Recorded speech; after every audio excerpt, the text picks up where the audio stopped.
नमस्कार, मैं doctor RP Sonkar, associate professor मनोविज्ञान विभाग, वसंत कन्या महाविद्यालय, काशी हिंदू विश्वविद्यालय। एक बार फिर आप सभी सम्मानित अभिभावकों और प्रिय विद्यार्थियों का इस क्वेश्चन आंसर सीरीज के पार्ट 15 में हार्दिक स्वागत और अभिनंदन करता हूं। प्रिय विद्यार्थियों, आप में से बहुत सारे विद्यार्थियों ने कई अलग अलग सवाल पूछे हैं, कई अलग अलग तरह की जानकारियां मांगी हैं। प्रिय विद्यार्थियों, मैं आपके सवालों पर आधारित जानकारी दूं उससे पहले कुछ महत्वपूर्ण अपडेट्स पर एक नज़र डाल लेते हैं। प्रिय विद्यार्थियों, कल यानी 8 अगस्त 2023 को हम लोगों ने कुल मिलाकर लगभग 2650 बच्चों का डॉक्यूमेंट्स वेरिफिकेशन किया था। जिन लोगों ने अपनी कमिटमेंट फीस जमा की थी, मैं बात कर रहा हूं BA arts and BA social science की, और साथ ही साथ अभी भी BA arts and BA social science BHU main campus और सभी एफिलिएटेड कॉलेजेस में मिला करके लगभग 2400 के आसपास सीटें खाली हैं। इन 2400 खाली सीटों के लिए जो रेगुलर सेकेंड राउंड से संबंधित जो मैसेज है वह कल यानी 8 अगस्त 2023 देर रात तक भेजा जाना था, और भेजा गया है या नहीं भेजा गया है ये हम लोग जब आज जाएंगे तब हम लोगों को पता चल पाएगा। यदि आपको देर रात तक सेकेंड रेगुलर राउंड के तहत फीस जमा करने की सूचना भेजी गई होगी तो उस कंडीशन में आज यानी 9 अगस्त 2023 तक शाम 6 बजे तक आपको अपनी फीस जमा करना अनिवार्य होगा। जो लोग समय के अंदर फीस जमा करते हैं उनका डॉक्यूमेंट्स वेरिफिकेशन करना बीएचयू एडमिशन कमेटी की जिम्मेदारी होगी, यानी बीएचयू एडमिशन कमेटी निश्चित रूप से आपका डॉक्यूमेंट्स वेरिफिकेशन करेगा और उन लोगों को एडमिशन की प्रक्रिया से बाहर कर दिया जाएगा जो दिए गए निर्देशों के अनुसार निश्चित समय तक अपनी फीस जमा नहीं कर पाते हैं। अपने राउंड में एडमिशन न लेने वाले बच्चों को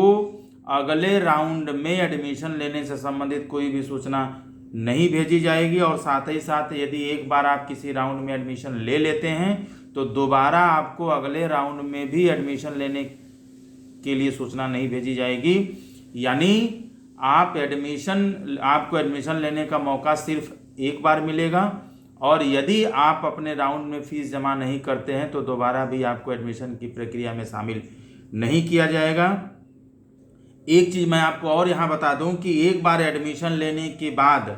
आपके एडमिशन में किसी भी तरह का चेंज या परिवर्तन भी नहीं किया जाएगा, और साथ ही साथ यदि आप अपने सब्जेक्ट एलोकेशन को लॉक नहीं करते हैं तो आपको अपग्रेडेशन के लिए पूरी छूट होगी, आप अपग्रेड कर सकते हैं। लेकिन अपग्रेडेशन का एक नियम यह भी होगा कि यदि आप अपना एडमिशन फीस जमा करते हैं और एडमिशन से संबंधित संपूर्ण प्रक्रिया यदि आप पूरी करते हैं तभी आपको अपग्रेडेशन की सुविधा मिलेगी, वरना आप अपग्रेडेशन के तहत उसका कोई भी लाभ नहीं ले सकते हैं। जैसा कि आप सभी लोग जानते हैं कि आप लोगों ने प्रेफरेंसेस में अधिकतम 100 या 100 से अधिक भी प्रेफरेंसेस भरे होंगे, लेकिन उन सभी प्रेफरेंसेस में बीएचयू की तरफ से आपको आपके इंडेक्स के हिसाब से बेस्ट प्रेफरेंस देने की कोशिश की जाएगी। जिस प्रेफरेंस में आपका कट ऑफ होगा वह प्रेफरेंस आपको निश्चित रूप से सबसे पहले देने की कोशिश बीएचयू की तरफ से की जाएगी, और बीएचयू सेकेंड राउंड की बची हुई सीटों के लिए ही सूचना कल देर रात तक भेजी जानी थी। अगर भेजी गई होगी तो आप उसके निर्देशानुसार अपनी फीस जमा करेंगे यदि आप उस कट ऑफ में आते हैं तो। मैं आगे कुछ और सूचनाओं की बात करूं तो डॉक्यूमेंट्स में किसी भी तरह की त्रुटि होने पर आपको फ़ोन किया जा सकता है, आपको मेल किया जा सकता है, इसलिए आप अपने मेल को प्रतिदिन चेक करते रहें। आप अपने स्टूडेंट पोर्टल को प्रतिदिन चेक करते रहें, और जो भी रजिस्टर्ड मोबाइल नंबर है कृपया आप उसे एक्टिव रखिए, क्योंकि बहुत ज़रूरी होने पर आपको फ़ोन भी किया जा रहा है। जैसे मान लीजिए कोई ऐसा कैंडिडेट है जिन्होंने अपने हाई स्कूल की मार्कशीट नहीं लगाई है या इंटरमीडिएट की मार्कशीट नहीं लगाई है, तो आपको तुरंत हाई स्कूल और इंटरमीडिएट की मार्कशीट लगाने की ज़रूरत है, क्योंकि बिना हाई स्कूल की मार्कशीट का डेट ऑफ बर्थ जो है वेरीफाई हम नहीं कर पाएंगे, या इंटरमीडिएट के मार्कशीट के बिना जो मिनिमम एलिजिबिलिटी जो मार्क्स है वो हम तय नहीं कर पाएंगे। तो इस कंडीशन में आपको तुरंत ये डॉक्यूमेंट्स अवेलेबल कराना होगा, जिससे संबंधित आपको फ़ोन जा सकता है। तो कृपया जब तक एडमिशन की प्रक्रिया चल रही है आप सतर्क रहें, आप किसी भी तरह की लापरवाही न बरतें। अत्यंत आवश्यक होने पर जैसा मैंने कहा कि आपको फ़ोन किया जा सकता है, इसलिए आप निश्चित रूप से अपने मोबाइल को एक्टिव रखें। अन्य तरह की सूचना के लिए BHU एडमिशन से संबंधित अन्य तरह की सूचना के लिए आप को मेल किया जा सकता है, आपके स्टूडेंट पोर्टल पर भी कम्युनिकेशन किया जाएगा। मैं बार बार कह रहा हूं कि आप अपना मेल चेक करते रहें, आप स्टूडेंट पोर्टल चेक करते रहें, आप अपने मोबाइल को एक्टिव रखें और फ़ोन जाने पर निश्चित रूप से आप जवाब दें या संबंधित जो ज़रूरी कार्रवाई है, जो प्रक्रिया, उसको निश्चित रूप से पूरा करें। एक महत्वपूर्ण सूचना मैं बता दूं कि जिन बच्चों का PC या PWD के अंतर्गत एडमिशन हुआ था, फीस जमा किए थे, कमिटमेंट फीस जमा किए थे, उन लोगों का जो शारीरिक जो मेडिकल चेकअप होना है, जो जांच होनी है, जो परीक्षण होना है, उसके लिए सभी कैंडिडेट अपने अपने फैकल्टी में एडमिशन कमेटी के पास 8 अगस्त 2023 से लेकर के 10 अगस्त 2023 यानी कल तक आप निश्चित रूप से रिपोर्ट करें और जो ज़रूरी प्रक्रिया है उसको पूरा करें यदि आप एडमिशन लेना चाहते हैं। साथ ही साथ डॉक्यूमेंट्स सही होने पर, मैं बार बार बता रहा हूं कि डॉक्यूमेंट्स सही होने पर आपके पास ऑल ओके का मैसेज चला जाएगा, जिससे आप ये समझ जाएंगे कि आपकी कमिटमेंट फीस भी जमा हो गई है और आपके द्वारा अपलोड किया गया सभी डॉक्यूमेंट्स है वो निश्चित रूप से पूर्ण रूप से सही है और डॉक्यूमेंट्स में किसी भी तरह की त्रुटि होने पर, कमी होने पर आपको निश्चित रूप से रिक्वायर्ड डॉक्यूमेंट्स का मैसेज जाएगा, जिसके अंतर्गत आपको बहुत ज़रूरी है तो डॉक्यूमेंट्स तुरंत उपलब्ध कराने होंगे। और जैसे मान लीजिए कुछ ज़रूरी नहीं, जैसे मान लीजिए अगर TC नहीं है, CC नहीं है, या अंडरटेकिंग नहीं है, या इनकम सर्टिफिकेट नहीं है, या कास्ट सर्टिफिकेट नया यदि आपने नहीं लगाया है, इस तरह के डॉक्यूमेंट्स को आप बाद में एडमिशन होने के बाद जिस भी कॉलेज में सेंटर पर एडमिशन होता है, ये सारे डॉक्यूमेंट्स आपको वहाँ पर निश्चित रूप से प्रस्तुत करना होगा। साथ ही साथ मैं आपको ये भी बता दूं कि कमिटमेंट फीस जमा करने के बाद जो कंप्लीट प्रोसेस है वो होने में लगभग 1 हफ्ते का समय लग सकता है, इसलिए आप बिल्कुल परेशान न होइए। यदि आप कमिटमेंट फीस जमा कर दिए, आपका डॉक्यूमेंट्स वेरिफिकेशन हो गया, तो उसके बाद आपकी एडमिशन की प्रक्रिया को कंप्लीट होने में लगभग 1 हफ्ते का समय लग सकता है, इसलिए आपको धैर्य बना करके रखने की ज़रूरत है, बहुत परेशान नहीं होना है। और साथ ही साथ बची हुई जो फीस है वह संबंधित कॉलेज या संबंधित सेंटर पर आपको जमा करना पड़ेगा। इस समय सिर्फ और सिर्फ आप मात्र, चाहे आपका एडमिशन मेन कैंपस में हो, चाहे आपका एडमिशन एफिलिएटेड कॉलेजेस में हो, आप मात्र कमिटमेंट फीस के रूप में 2,500 रुपया जमा कर रहे हैं। यदि आप जनरल OBC के बच्चे हैं और यदि आप SC ST EWS के कैंडिडेट हैं तो आप 500 रुपया जमा कर रहे हैं। मैं आपको बता दूं कि आपका एडमिशन जहां भी होता है वहां पर जो निर्धारित फीस है, उस निर्धारित फीस से बची हुई फीस आपको संबंधित कॉलेज में समय के अंदर जमा करना होगा, जिसकी सूचना आपको निश्चित रूप से दी जाएगी। मैं उदाहरण के रूप में समझाऊं, जैसे मान लीजिए कि आपका एडमिशन VKM में हो रहा है और VKM के लिए आपने कमिटमेंट फीस जनरल कैटेगरी में यदि आप हैं तो आपने 2,500 रुपया जमा कर दिया,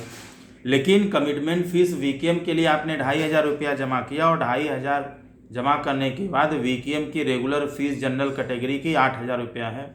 तो इस हिसाब से बची हुई जो फीस है 5,500 रुपया आपको VKM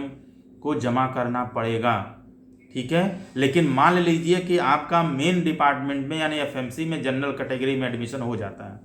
तो इस कंडीशन में चूंकि आप 2,500 रुपया जमा किए हैं कमिटमेंट फ़ीस के रूप में, और एफएमसी की जनरल की जो फ़ीस है रेगुलर की वो 2000 रुपया है,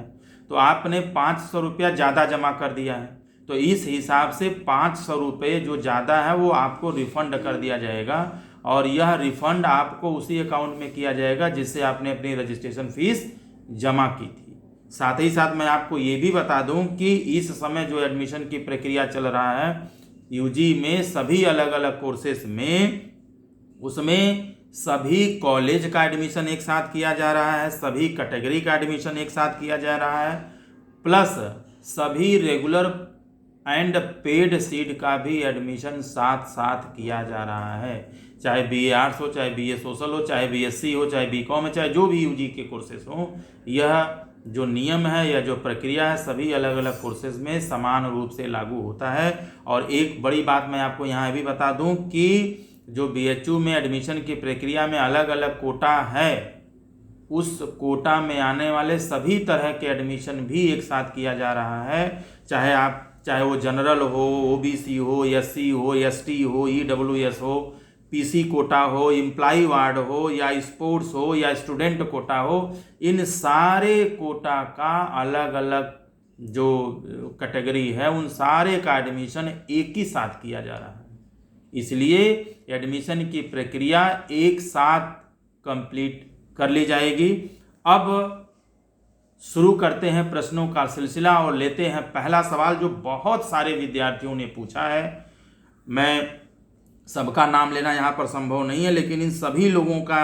एक ही प्रश्न है कि सर हमने अपनी कमिटमेंट फ़ीस जमा कर दी है, कमिटमेंट फ़ीस जमा करने के बावजूद भी कोई कोर्स एलोकेशन शो नहीं कर रहा। ये बहुत सारे बच्चों ने पूछा है। प्रिय विद्यार्थियों, यदि आपने अपना कमिटमेंट फ़ीस जमा कर दिया है, आपका डॉक्यूमेंट्स वेरिफिकेशन हो गया है, आपके पास ऑल ओके का मैसेज भी चला गया है, यानी आपके तरफ से कोई त्रुटि नहीं है, तो आप धैर्य बना करके रखिए। 1 दिन में या 2 दिन में या 3 दिन में, यानी 1 हफ्ते के अंदर जब रिजल्ट एडमिशन टास्क फोर्स के द्वारा फाइनली पब्लिश किया जाएगा, अभी तो सिर्फ डॉक्यूमेंट्स वेरिफिकेशन हुआ है, कमिटमेंट फ़ीस आपने जमा किया है, लेकिन result publish admission task force के द्वारा नहीं किया गया है। जैसे ही रिजल्ट पब्लिश किया जाएगा, आपके पास जो भी आपका ऑनर्स होगा, जो भी आपका कॉलेज होगा, जो भी आपको बची हुई फ़ीस जमा करनी होगी, ये सारे चीज़ों के आधार पर आपका सब्जेक्ट या कोर्स एलोकेशन शो करने लगेगा। तो आप यह प्रक्रिया होने में आपको लगभग 1 हफ्ता लग सकता है। हालांकि यह 1 हफ्ते के पहले ही हो जाएगा, तो आप लोगों को परेशान होने की ज़रूरत नहीं है। आपको सिर्फ ये ध्यान देना है कि आपके पास कोई मैसेज जाता है फ़ीस जमा करने का, तो आप समय के अंदर अपनी फ़ीस को जमा कर दें, और डॉक्यूमेंट्स वेरिफिकेशन होने के बाद जो मैसेज आपके पास जाता है आप उसको देखते रहें। अगर ऑल ओके का जाता है तो आपका सब काम लगभग ख़त्म हो गया, अगली सूचना का आप इंतज़ार करिए। लेकिन अगर डॉक्यूमेंट्स रिक्वायर्ड का मैसेज आता है तो आपको डॉक्यूमेंट्स निश्चित रूप से तैयार करके रखना होगा, या अति आवश्यक होने पर एडमिशन कमेटी को अपने डॉक्यूमेंट्स उपलब्ध कराने होंगे। वहीं अगर मैं दूसरा सवाल लूँ जो बहुत सारे विद्यार्थियों ने पूछा है कि सर मेरा एनटीए स्कोर जो बीएचयू के तरफ से रेगुलर राउंड फर्स्ट का कट ऑफ जारी किया गया है, उस कट ऑफ से मेरा एनटीए स्कोर ज़्यादा है, उसके बावजूद भी हमें फ़ीस जमा करने की सूचना नहीं आई, यानी हमें उस राउंड में शामिल नहीं किया गया। प्रिय विद्यार्थियों, मैं आपको बता दूं कि BA arts and BA social science में जो रूल है, उस रूल के उस नियम के हिसाब से रेगुलर राउंड फर्स्ट का कट ऑफ जारी किया गया है, जो 27 पेज का है, और यूजी के काउंसलिंग पोर्टल पर उसको अपलोड किया गया है। आप वहां से खोल करके आप सारे सब्जेक्ट वाइज आप चाहें तो उसका कट ऑफ देख सकते हैं। प्रिय विद्यार्थियों, मैं आपको बता दूं, जैसा कि आप ये कह रहे हैं कि हमारा नंबर जारी किए गए कट ऑफ के एनटीए स्कोर या नॉर्मलाइज स्कोर से ज़्यादा होने के बावजूद भी हमें फ़ीस जमा करने की सूचना नहीं मिली, थोड़ा सा यहाँ आप क्लियर कर लीजिएगा, क्योंकि बीएचयू का जो बुलेटिन है उसमें बीएचयू बुलेटिन 2023 के पेज संख्या 31 पर यह साफ साफ लिखा गया है कि आप अगर मान लीजिए BA arts and BA social science में आप एडमिशन लेना चाहते हैं तो जो नॉर्मलाइज स्कोर है या NTA स्कोर है जिसके आधार पर BHU का कट ऑफ जारी किया गया है, वह उसमें हिंदी या इंग्लिश जो लैंग्वेज है, यदि आपने हिंदी दिया है या यदि आपने इंग्लिश दिया है, जो भी लैंग्वेज आपने दिया है उसके टोटल जो स्कोर आपका आया है, ठीक है, उस टोटल स्कोर का मात्र 50% ही काउंट किया जाएगा और जो GT का पेपर आपने दिया है उसका 100% स्कोर काउंट किया जाएगा और इसके कैलकुलेशन के हिसाब से जो आपका फाइनल स्कोर आएगा वही NTA स्कोर होगा, वही नॉर्मलाइज स्कोर होगा और उसी के आधार पर जो फर्स्ट राउंड का कट ऑफ है वो जारी किया गया है। थोड़ी देर के लिए मैं एक उदाहरण देके समझाऊं। मान लीजिए कि आपने हिंदी दिया या इंग्लिश दिया। मान लीजिए आपने हिंदी का पेपर दिया, ठीक है, और हिंदी में मान लीजिए कि आपने 140.22 आपका स्कोर आया। हिंदी में जो नॉर्मलाइज स्कोर है आपका वह 140.22 है, जबकि GT में आपने जो पूरा नंबर पाया वह 130.34 है। थोड़ी देर के लिए मान लीजिए, तो यहाँ पर आपका लैंग्वेज हिंदी और GT दोनों मिला करके 270.56 हो गया, ठीक है, 270.56। लेकिन जो BHU के कैलकुलेशन के हिसाब से निकाला जाएगा उसमें हिंदी में यदि आप 140.22 पाए हैं तो इसका जस्ट 50% कितना हो जाएगा, 70.11, जबकि GT का पूरा 130.34 लिया जाएगा तो यह दोनों जोड़ करके मात्र हो रहा है 200.45। यानी आप यदि टोटल जोड़ रहे होंगे तो आपको लग रहा होगा कि 270.56 हमारा आया है, जबकि BHU के तरफ से आपका टोटल जो BHU स्कोर या NTA स्कोर या नॉर्मलाइज स्कोर है जिसके आधार पर कट ऑफ जारी किया गया है वो मात्र 200.45 है, 200.45 है। तो जो कट ऑफ है वह इस तरीके से जारी किया गया है। यदि आप इस हिसाब से कट ऑफ में आते हैं तभी आपको फीस जमा करने की सूचना दी जाएगी। बाकी कोर्स में भी जो मेन सब्जेक्ट का स्कोर होगा वह पूरा का पूरा जोड़ा जाएगा। यानी जैसे BSc हो गया, BCom हो गया, उसमें लैंग्वेजेस के आधार पर एडमिशन नहीं मिलेगा। यानी इसके अलावा जो और तरह के कोर्सेज हैं उसमें मेन जो डोमेन है या जो मेन सब्जेक्ट है उसका जो स्कोर है उसका टोटल जोड़ करके कट ऑफ बनाया गया है, ठीक है। तो टोटल कट ऑफ के आधार पर जो स्कोर तैयार किया गया उसमें यदि आप आते हैं तो आपको निश्चित रूप से फीस जमा करने की सूचना दी जाएगी। वहीं हम अगला सवाल उठाते हैं जो बहुत सारे बच्चों ने पूछा है कि रिक्वायर्ड जो डॉक्यूमेंट्स है उसको हम कहाँ अपलोड करें। यानी हमारे पास इनकम्प्लीट डॉक्यूमेंट्स आ गया, रिक्वायर्ड डॉक्यूमेंट्स का ऑप्शन आ गया, मैसेज आ गया, तो उस कंडीशन में कैंडिडेट को अपना रिक्वायर्ड डॉक्यूमेंट्स कहाँ अपलोड करना है। प्रिय विद्यार्थियों, मैं आपको बता दूं कि यदि बहुत ज़रूरी डॉक्यूमेंट्स है जैसे 10th की या 12th की मार्कशीट नहीं है तो उस कंडीशन में आपको यदि संभव हो तो आप एडमिशन कमेटी से संपर्क कर सकते हैं, वहाँ अपना डॉक्यूमेंट्स दे सकते हैं, या आपको यदि फ़ोन जाता है तो उस कंडीशन में आपको बताया जाएगा कि आप अपना सर्टिफिकेट व्हाट्सअप कर सकते हैं या कोई भी जो भी माध्यम रहेगा आपको बताया जाएगा, वहाँ पर आप अपने डॉक्यूमेंट्स उपलब्ध कराएंगे, ठीक है। लेकिन अगर कोई और दूसरे तरह का है जो डॉक्यूमेंट्स ज़रूरी है लेकिन अत्यंत ज़रूरी नहीं है तो उसको एडमिशन की प्रक्रिया होने पर जहां एडमिशन होता है वहां पर उन सारे डॉक्यूमेंट्स को आपको निश्चित रूप से उपलब्ध कराना होगा। वहीं हम अगले सवाल को लेते हैं जो बहुत सारे बच्चों ने पूछा है कि सर कमिटमेंट फ़ीस जमा कर दिया है, डॉक्यूमेंट्स वेरिफिकेशन का मैसेज अभी तक नहीं आया। प्रिय विद्यार्थियों, यदि आपने कमिटमेंट फ़ीस जमा कर दिया है तो आपकी जिम्मेदारी ख़त्म हो गई। अब ये BHU एडमिशन कमेटी की जिम्मेदारी है, रिस्पॉन्सिबिलिटी है कि यदि आप समय से अंदर अपनी कमिटमेंट फ़ीस जमा किए हैं तो डॉक्यूमेंट्स वेरिफिकेशन किया जाए, ठीक है। यदि आप समय से फ़ीस जमा करने के बाद भी डॉक्यूमेंट्स वेरिफिकेशन का मैसेज आपके पास नहीं गया यानी ऑल ओके या डॉक्यूमेंट्स रिक्वायर्ड का मैसेज आपके पास नहीं गया तो आपको चिंता करने की कोई ज़रूरत नहीं है। यह हम लोगों का काम है। जब तक हम लोग डॉक्यूमेंट्स वेरिफिकेशन नहीं करेंगे तब तक आपके पास कोई मैसेज नहीं जाएगा। आपके तरफ से कोई गलती नहीं, आपने अपना काम पूरा समय से कर लिया है। वहीं हम अगला सवाल लें जो बहुत सारे बच्चों ने पूछा है कि अपग्रेड होने पर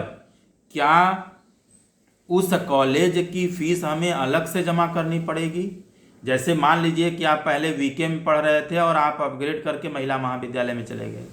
तो क्या महिला महाविद्यालय की फ़ीस हमें अलग से जमा करनी पड़ेगी या जो वीके में मैंने फ़ीस जमा किया था वही फ़ीस मान्य होगा। प्रिय विद्यार्थियों, मैं बता दूं आपको कि यदि आप किसी कॉलेज में पूरी फ़ीस जमा कर देते हैं, जैसे मान लीजिए वीके में आपका एडमिशन हो रहा है और वीके में आपने 8,000 रुपया फ़ीस पूरा जमा कर दिया और बाद में आपका एडमिशन महिला महाविद्यालय में हो गया, ठीक है। तो महिला महाविद्यालय में यदि एडमिशन होता है तो उस कंडीशन में आप वीके से महिला महाविद्यालय में चले जाएंगे और महिला महाविद्यालय की फ़ीस सिर्फ 2,500 रुपये है। तो 8,000 में से 2,500 रुपया काट करके जो आपका बचता है,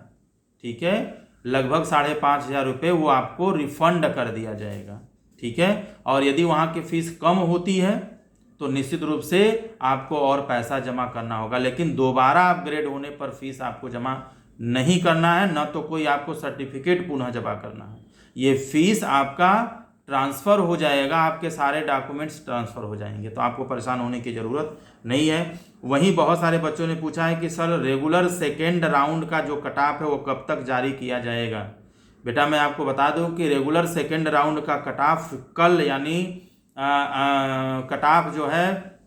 मुझे लगता है आज, रेगुलर सेकेंड राउंड का कट ऑफ आज यानी 9 अगस्त 2023 को देर रात तक घोषित किया जा सकता है। वहीं बहुत सारे बच्चों ने पूछा है कि सर रेगुलर सेकेंड राउंड की सूचना हम लोगों को कब तक मिलेगी। प्रिय विद्यार्थियों मैं आपको बता दूं कि कल यानी 8 अगस्त 2023 को रेगुलर सेकेंड राउंड का के संबंधित जो सूचना है वह देर रात तक आप लोगों को भेजना था। अब भेजा गया है या नहीं भेजा गया है ये मैं अभी नहीं बता पा रहा हूं, क्योंकि जब हम लोग 11 बजे BHU एडमिशन काउंसलिंग में पहुंचेंगे उस समय ताज़ी स्थिति पता चल पाएगा। और यदि भेजा गया होगा तो उस कंडीशन में आपको अपनी फ़ीस आज शाम 6 बजे तक जमा करना अनिवार्य होगा। वहीं बहुत सारे बच्चों ने पूछा है कि सर हॉस्टल कब तक अलॉट किया जाएगा और हॉस्टल अलॉटमेंट का जो मुख्य शर्त है वो क्या होगा। बेटा जब आपका एडमिशन प्रक्रिया पूरा हो जाएगा तब उसके बाद इंडेक्स के आधार पर जो लोग हॉस्टल लेना चाहते हैं उनको हॉस्टल लेने का ऑफ़र किया जाएगा, लेकिन इसका मुख्य क्राइटेरिया आपका इंडेक्स होगा और साथ ही साथ आपके घर से BHU की दूरी भी महत्वपूर्ण है, ठीक है। तो इन दोनों के आधार पर यदि आप सही पाए जाते हैं तो निश्चित रूप से आपको हॉस्टल दिया जाएगा। वहीं अगला सवाल लेते हैं जो बहुत सारे बच्चों ने पूछा है कि सर BHU आर्ट्स में और BHU सोशल साइंस में सभी जगह यानी मेन कैंपस और एफिलिएटेड कॉलेजेस में मिला करके कुल रेगुलर प्लस पेड की कितनी सीटें हैं और कितनी फीस लगती है। यह आपका बहुत बड़ा सवाल है, लेकिन मैं बहुत संक्षिप्त में बताऊं तो यह आपको BHU बुलेटिन 2023 में भी लिखा हुआ है, आप चाहें तो वहां पर देख सकते हैं। लेकिन मैं बहुत संक्षिप्त में बताऊं तो BHU FMC, मैं सबसे पहले BA आर्ट्स की बात करूं, BA आर्ट्स में जो FMC की जो सीट है वह 765 है, MMB की जो सीट है वो 286 है, VKM की सीट 298 है, VCW की सीट 412 है, AMPG की सीट 383 है और DAV की जो सीट है वो 309 है BA आर्ट्स में। और कुल मिला जुला करके इन सभी 6 सेंटर्स पर BA आर्ट्स की जो रेगुलर सीट है वो 2453 है। साथ ही साथ मैं फ़ीस की बात करूं तो FMC की रेगुलर जो फ़ीस है वो 2000 है, MMB की फ़ीस 2500 है, VKM की फ़ीस 8000 है, VCW की फ़ीस 10,000 है, AMPG की फ़ीस 11,000 है, जबकि DAV की फ़ीस 10,500 रुपये है। और साथ ही साथ एक बड़ी बात मैं आपको बता दूं कि यदि आपका इन सेंटर्स में से किसी भी जगह एडमिशन होता है और यदि पेड में एडमिशन होता है तो पेड की जो फीस है इन सभी जगहों पर 10,000 रुपये है। और सबसे बड़ी बात ये कि पेड में एडमिशन होता है तो आपको रेगुलर प्लस पेड दोनों पैसा पे करना पड़ेगा। जैसे मान लीजिए अगर आपका वीकेएम में एडमिशन होता है पेड में, तो वीकेएम की रेगुलर फीस 8,000 है और पेड है 10,000, तो 10 और 18,000 रुपये आपको पर ईयर फीस जमा करनी पड़ेगी यदि आपका एडमिशन पेड में होता है। वहीं अगर हम जल्दी से, ये सारी सूचनाएं बीएचयू बुलेटिन 2023 के पेज संख्या 40 पर और 7 पर लिखा गया, आप वहां भी विस्तृत रूप से देख सकते हैं। वहीं बात मैं सोशल साइंस के रेगुलर सीट की करूं, और इसको भी आप पेज संख्या 8 पर और 46 पर देख सकते हैं, 41 पर देख सकते हैं। बात सोशल साइंस की करूं तो सोशल साइंस में एफएमसी में कुल जो सीट है रेगुलर वह 573 है, एमएमबी में 193 है, वीकेएम में 274 है, वीसीडब्ल्यू में 210 है, एएमपीजी में 383 है, डीएवी में 326 है। यानी इन 6 सेंटर्स पर बीए सोशल साइंस की कुल सीट मिलाकर के 1959 सीटें हैं। और अगर मैं रेगुलर फीस की बात करूं बीए सोशल साइंस की, तो एफएमसी में 2,000 है, एमएमबी में 2,500 है। यानी लगभग बीए आर्ट्स के बराबर ही बीए सोशल साइंस की भी रेगुलर फीस है जैसे बीए आर्ट्स का है। और पेड सीट का भी वही नियम लागू होता है, सारे जगह पर पेड सीट में 10,000 रुपये है। और अगर आपको पेड सीट में एडमिशन मिलता है तो रेगुलर फीस प्लस पेड दोनों मिला करके उतना पैसा आपको पर ईयर देना पड़ेगा। और इस तरीके से BHU BA arts and BA social science दोनों जगह का रेगुलर सीट मिला करके 6 सेंटर, सभी 6 सेंटर्स पर देखा जाए तो कुल हो गया 4,412। और अगर पेड सीट को भी मिला दिया जाए तो BA arts and BA social science में रेगुलर प्लस पेड सब मिला जुला करके 5,000 से लेकर के 5,500 के लगभग सीटें हैं। और वहीं मैं अगला सवाल ले लूं जो बहुत सारे बच्चों ने पूछा है कि सर सब्सिडरी जो सब्जेक्ट है वह कब और कहाँ मिलेगा। बेटा अगर आप एडमिशन की प्रक्रिया पूरा करा लेते हैं उस कंडीशन में सब्सिडरी सब्जेक्ट का निर्धारण आपके संबंधित कॉलेज के द्वारा या सेंटर के द्वारा किया जाएगा। और सब्सिडरी सब्जेक्ट के निर्धारण में किसी भी तरह की समस्या नहीं आएगी। वहाँ आपके इंडेक्स के आधार पर और आपके प्रेफरेंसेस के आधार पर जो सब्सिडरी सब्जेक्ट हैं उसका निर्धारण आसानी पूर्वक किया जाएगा। मैंने अपने तरफ से सही और वैध जानकारी देने की पूरी कोशिश की है, फिर भी किसी तरह का सूचना परिवर्तन होता है तो बीएचयू द्वारा बनाया गया मापदंड ही मान्य होगा, क्योंकि यह बीएचयू की तरफ से कोई आधिकारिक सूचना नहीं है, बल्कि मैंने अपने 14 साल के अनुभवों के आधार पर एडमिशन से संबंधित तमाम तरह के आपके जानकारियों को साझा किया है। अगर आप विस्तृत जानकारी बीएचयू एडमिशन से लेना चाहते हैं तो बीएचयू की ऑफिशियल वेबसाइट bhuonline.ac.in पर भी विजिट कर सकते हैं। यदि आपके कोई सवाल है या कोई जानकारी चाहते हैं तो आप निश्चित रूप से कमेंट बॉक्स में लिख सकते हैं। एडमिशन से संबंधित जैसे ही नया कोई अपडेट्स आता है मैं हमेशा की तरह से आपके साथ साझा करता रहूँगा। आप खुश रहें, अपना ख्याल रखें। आप सभी को एडमिशन की बहुत बहुत शुभकामनाएँ।